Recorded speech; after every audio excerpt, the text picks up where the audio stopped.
Hey everyone! Today I'm going to show you how to bypass factory reset protection on any Android phone. The best part? It's completely free and really easy to do.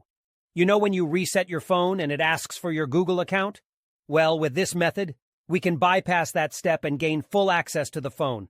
I've successfully done this on over 100 Android phones. I'll guide you step by step through the process, so don't worry if you're not a tech expert.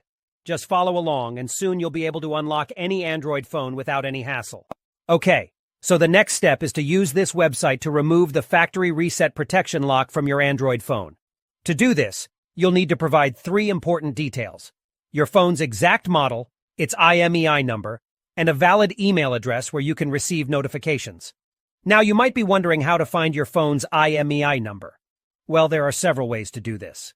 You can check the back of your phone, the original box it came in, or even your carrier's website. Your account details may also have the IMEI and serial number of your device. If you have a sales receipt or contract, you may find the IMEI and serial number there. If your phone has a removable battery, you can check underneath it for the IMEI or serial number.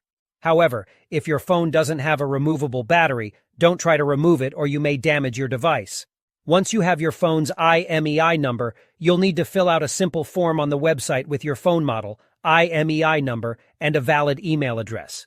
This is where you'll receive a notification when the factory reset protection has been removed. After you submit the form, your request will be processed, and you'll receive an email notification when the factory reset protection removal process is complete. I'll show you an example of what the email should look like by logging into my personal email account. Here's the email I received, saying that the factory reset protection was removed. Let's open it up together. The message confirms that the factory reset protection has been removed, so all you need to do now is restart your phone.